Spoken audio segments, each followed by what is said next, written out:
गावापर्यंत जातील, प्रवास करतील, तिथल्या लोकांशी, विविध संघटनांशी संभाषण करतील, चर्चा करतील.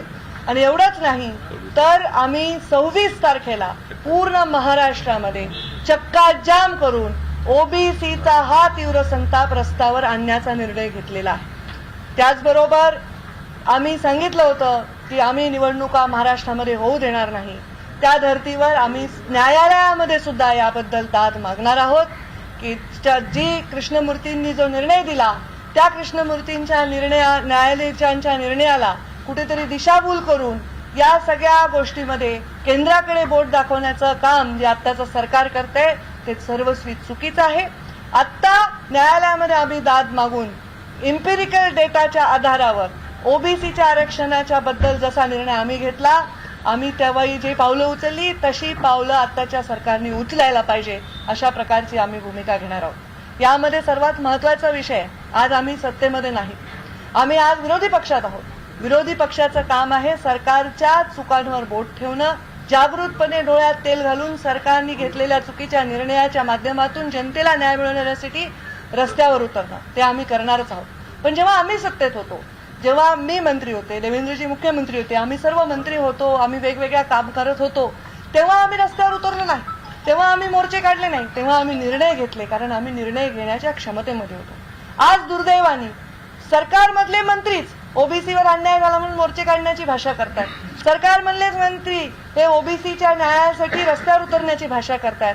मला वाटतं हे ओबीसीच्या भविष्याबद्दल यांचा ही जी वागणूक आहे हा पूर्ण खेळखंडोबा हा ओबीसीच्या भविष्याचा या सरकारने केलेला आहे आणि त्याबद्दल आम्ही नक्की आवाज उचलणार. आपल्याला मी सांगते, यामध्ये न्यायालयामध्ये दाद मागणार. आम्ही 26 तारखेला महाराष्ट्रामध्ये चक्काजाम आंदोलन करणार आणि ओबीसीचा हा संताप रस्त्यावर आणणार. आता याबद्दल सविस्तर जी माहिती आहे ती बावनकुळे कंप्लीट.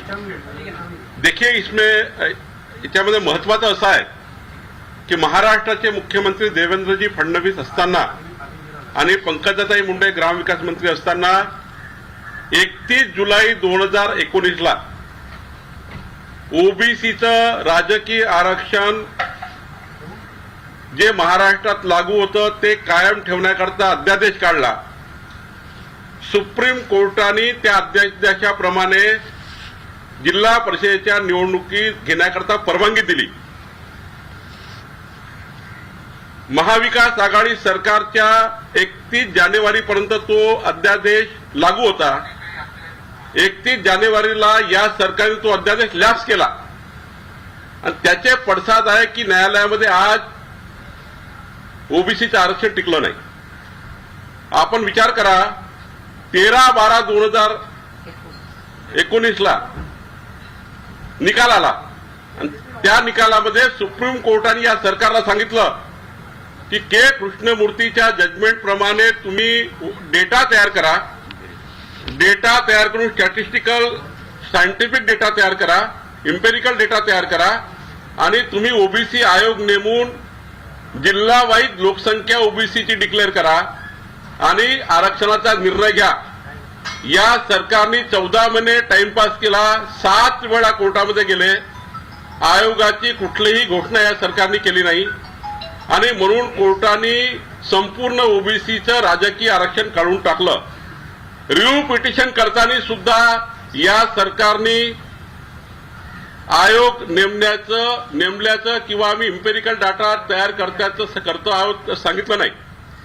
ओबीसी मंत्र्यांनी नागपुरात जाहीर केलं की आम्ही 1 महिन्याच्या आतमध्ये डेटा तयार करतो. 17 दिवस झाले अजूनही कुठलीही कारवाई सुरू झाली नाही. एकीकडे ओबीसी मंत्री जाहीर करतात की आम्ही डेटा तयार करतो, दुसरीकडे छगन भुजबळ साहेब नौटंकी करतात की ते आंदोलन करतात आहे. तिकडे ओबीसी मंत्री परिषद घेण्याच्या मागे लागले आहेत. सरकारमध्ये बसून यांनी रोज कलेक्टरशी फॉलोअप करून डेटा तयार होऊ शकतो, 1 महिन्याच्या आतमध्ये तयार होऊ शकतो आणि 1 महिन्याच्या आतमध्ये डेटा तयार करून ओबीसीचं आरक्षण ठरवता येतं.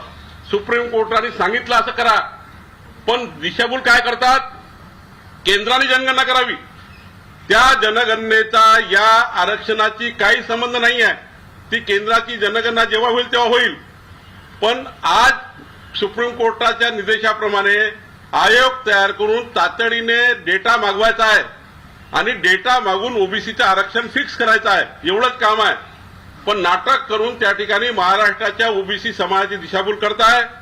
पंकजाताईंनी सांगितलेलं खरं आहे की आज आम्ही सर्व ओबीसी नेते या निकषावर आलो आहे की या महाराष्ट्र सरकारला ओबीसीचं आरक्षण द्यायचं नाही आहे आणि म्हणून 26 तारखेला महाराष्ट्रात 1000 स्पॉटवर भारतीय जनता पार्टी आंदोलन करेल आणि गरज पडली तर आम्ही सर्व कोर्टात पुन्हा जाऊ आणि या सरकारला ओबीसी आरक्षण देण्याबद्दल बाध्य करू. हे आम्ही आज ठरवलं आहे. या सरकारने ओबीसी आरक्षण घालवलं, या सरकारने ओबीसीवर अन्याय केला आणि आता नौटंकी करताय. याचा आम्ही निषेध करतो आणि आता रस्त्यावर उतरू, कोर्टात जाऊ, पण ओबीसीचं आरक्षण आम्ही घेतल्याशिवाय राहणार नाही. या निर्णयावर आम्ही सर्व आलेलो आहोत. ओबीसीच्या मुद्द्यावर विजय वडेट्टीवार असं म्हणतात की केंद्र सरकारने एम्पिरियल डाटा द्यायला हवा पण तो दिला जात नाही, असा त्यांचा एक आरोप आहे. केंद्र सरकारकडे डाटाची गरजच नाही. राज्य सरकार केंद्र सरकारकडे डाटा मागण्याची गरज नाही. कृष्णमूर्तीच्या आणि या जजमेंटमध्ये काय म्हटलं आहे, राज्याने डाटा तयार करायचा आहे. कारण जिल्हा परिषद पंचायत समिती निवडणुका ज्या आहेत त्या स्टेट आरक्षणावर आहे. राज्य निवडणूक आयोग पाहत आहे, हे केंद्रीय निवडणूक आयोग पाहत नाही आहे. त्यामुळं राज्य सरकारला त्या ठिकाणी स्टेट इलेक्शन कमिशनने पत्र दिलं आहे, राज्य सरकारला पत्र दिलं आहे की तुम्ही तातडीनं ओबीसी आयोग तयार करा आणि डेटा पाठवा.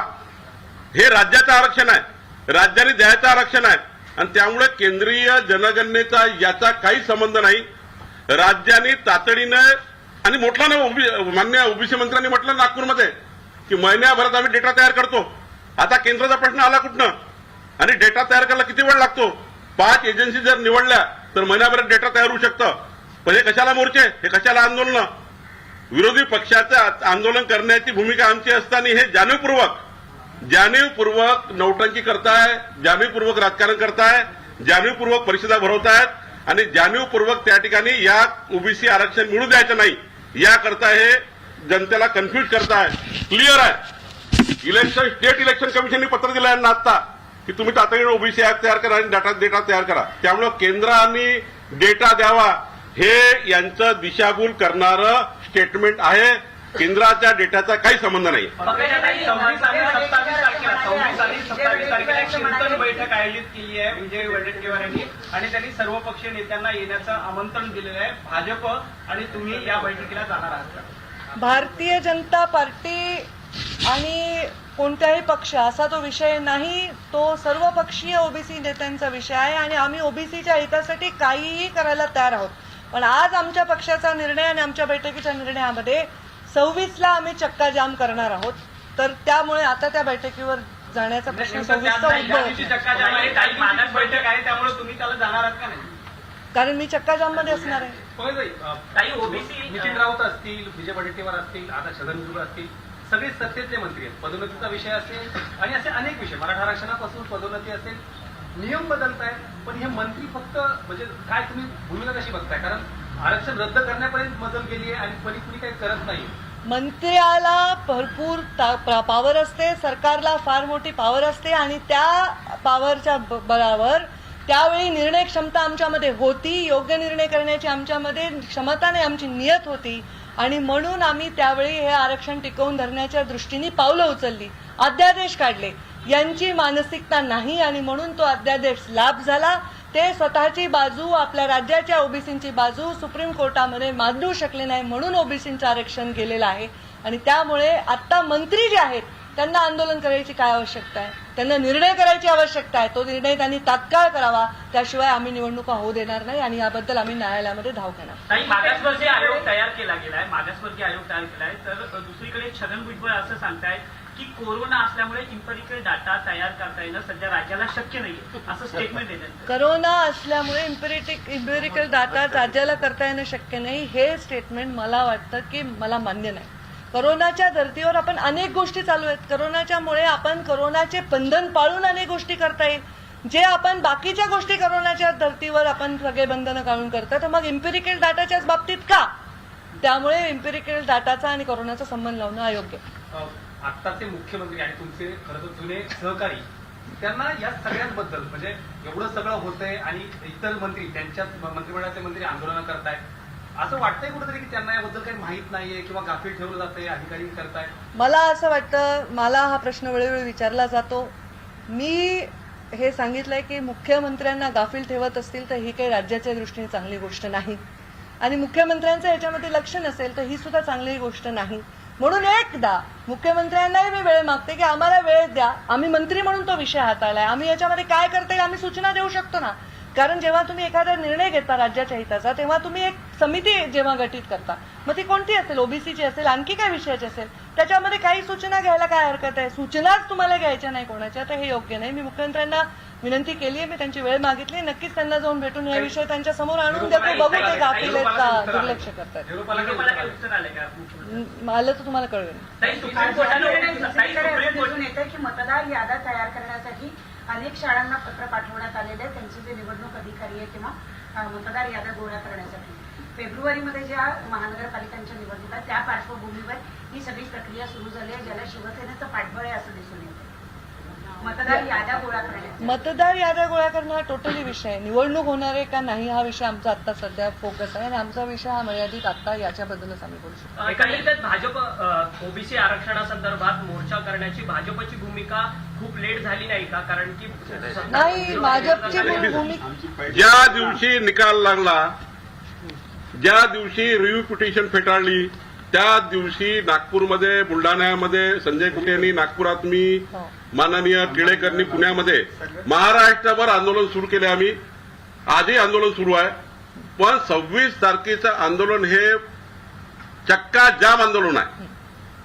आंदोलन सुरू झालंच आहे, आम्ही आंदोलन सुरू केलेच आहे, पण कोरोनाचा एवढा मोठा पीक होता त्या काळामध्ये, त्या काळामध्ये आम्ही सांकेतिक आंदोलन केले.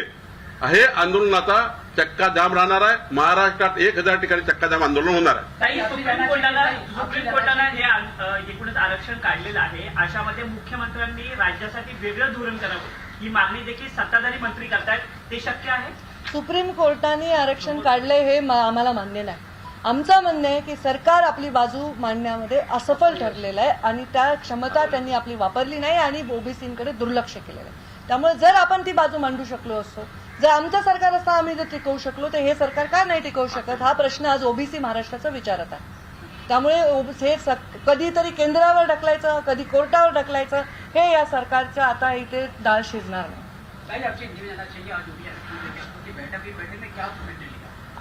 आज हमारी बहुत ही महत्वपूर्ण बैठक हुई, जिसमें बहुत ही महत्वपूर्ण विषय पर चर्चा हुई. महाराष्ट्र में बहुत बड़ा निर्णय, जो ओबीसी का भविष्य अंधकार में डालने वाला निर्णय, आज ये सरकार के असफलता की वजह से, इस सरकार के ओबीसी के प्रति अन्याय करने की भावना की वजह से हुआ है. सुप्रीम कोर्ट में अपने एफिडेविट में अपनी जो उनकी साइड है वो रखने में महाराष्ट्र की सरकार असफल रही है, और इसलिए ओबीसी का राजकीय आरक्षण महाराष्ट्र में ये खतरे में आ गया और पूरी तरह रद्द हो गया. इसलिए हम ओबीसी के इस संताप को, ओबीसी के इस दुख को रास्ते पर हम पार्टी के माध्यम से हम लाना चाहते हैं. हमारी आज बैठक हुई, इसमें हमने तय किया कि 26 तारीख को हम पूरे महाराष्ट्र में चक्का जाम आंदोलन करेंगे. इतना ही नहीं, ये स्टेटमेंट कुछ दिन पहले पत्रकार परिषद में हमने दिया था कि ओबीसी के आरक्षण के बारे में निर्णय होने तक, ओबीसी का आरक्षण फिर से मिलने तक, राजकीय आरक्षण में संरक्षण मिलने तक हम चुनाव होने नहीं देंगे. इस बारे में हम न्यायालय में दाद मांगने के लिए जाएंगे, हम न्यायालय में एफिडेविट करेंगे. ये निर्णय हमारा हुआ है. इस सरकार की मानसिकता ओबीसी के खिलाफ है और इसका निषेध भारतीय जनता पार्टी करती है. आज हम सब ने मिलकर ये निर्णय किया है, और ये चक्का जाम, ये झांकी होगी. अब जो आखिर संघर्ष होगा, अगर सरकार ने इसमें न्याय नहीं दिया तो संघर्ष पूरा देश देखेगा. ताई, मुख्यमंत्र्यांची भेट तुम्ही मागताय, मुख्यमंत्र्यांची तुम्ही भेट मागताय, तर काय भूमिका तुम्ही मुख्यमंत्र्यांसमोर ठेवणार आहात? कारण तर न्यायालय जर इम्पेरिकल डाटा तयार करणं हा विषय तर आहे. जी भूमिका मी तुमच्यासमोर मांडली, मी त्यांच्यासमोर तीच ठेवणार. ते पण ह्या भूमिकेतून तिढा सुटणार नाहीये ना, पुढच्या निवडणुका लागणार नाहीये, तर नेमकं धोरण कसं असावं किंवा निवडणुका व्हाव्यात यासाठी कशी तयार राज्य सरकारने करावी हे मांडणार नाही? जरूर. जिस हम देख रहे हैं कि एनसीपी सरकार में वही एनसीपी के नेता छगन भुजबल सड़क पर उनकी पार्टी किस तरह से प्रोटेस्ट कर रही है, किस तरह से देख रहे हैं? ये मुझे मुझे ये बहुत हास्यास्पद लगता है। हम भी सरकार में थे 5 साल, तब ये विषय था, ओबीसी के राजकीय आरक्षण का विषय था। तब मैं खुद उस डिपार्टमेंट की मंत्री थी, हमारे सहकारी मंत्री बावनकुळे जी उसमें हमारे साथ काम कर रहे थे, हमारे मुख्यमंत्री देवेंद्र जी फडणवीस उसमें पूरी तरह से ध्यान दे रहे थे। जब हम तब निर्णय कर रहे थे तब हम मोर्चा की बात नहीं कर रहे थे, तब हम रास्ते पर उतरने की बात नहीं करते। निर्णय प्रक्रिया आपके हाथ में, आप निर्णय लेते हो। मंत्री होने के बावजूद आप रास्ते पर उतरने की बात करते हो, न्याय की बात करते हो, तो मुझे लगता है ये हास्यास्पद है। निर्णय आपके हाथ में, आप तय करो। 3 महीने में एम्पिरिकल डाटा हम तैयार करके हम ओबीसी का आरक्षण करेंगे, तब तक हम चुनाव नहीं करेंगे। आप निर्णय करना चाहिए। जब आपकी सरकार है, अधिकारी आपके पास है, निर्णय आपके पास है, और आप मोर्चा की बात करते हो, फिर विरोधी पक्ष के और जनता ने क्या करना चाहिए?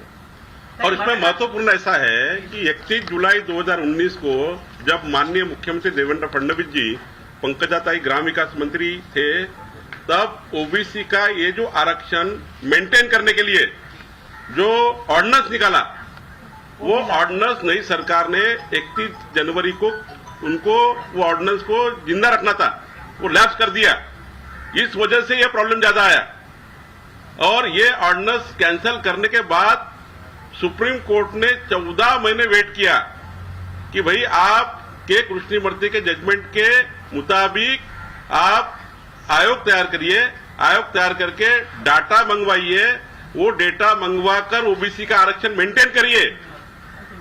13/12 को सुप्रीम कोर्ट का निकाला है, 19 को सुप्रीम कोर्ट ने बहुत समय दिया।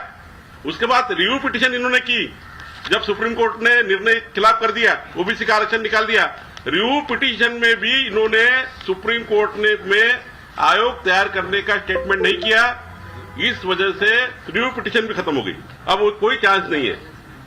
इसलिए पंकजाताई और हम सब कह रहे हैं कि हम सरकार जानबूझ के नौटंकी कर रही है। सरकार के मंत्री छगन भुजबल भी जानबूझ के नौटंकी कर रहे हैं, आंदोलन कर रहे हैं। विजय वडेट्टीवार जी ने कहा, विजय वडेट्टीवार जी ने नागपुर में कहा कि हम 1 महीने में डेटा तैयार करते हैं, और इधर छगन भुजबल जी बोलते कोविड है।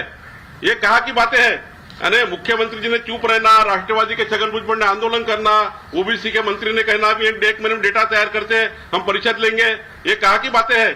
ये सब ओबीसी के खिलाफ जानबूझ के षड्यंत्र हो रहा है। इन्होंने, जैसा पंकजाताई ने कहा, हम सारे नेता लोगों ने निर्णय लिया है, हम 26 तारीख को पूरे स्टेट में 1000 जगह आंदोलन करेंगे, और जरूरत गिरी तो पंकजाताई ने जो कहा, हम सुप्रीम कोर्ट में भी जाएंगे। हम इनको टाइम बाउंड कार्यक्रम तैयार करना चाहिए, सुप्रीम कोर्ट में बताएंगे, और ओबीसी का अन्याय सहन नहीं करेंगे। ये हम सब नेताओं ने निर्णय लिया है। हमको जो करना है वो करेंगे, लेकिन इनको छोड़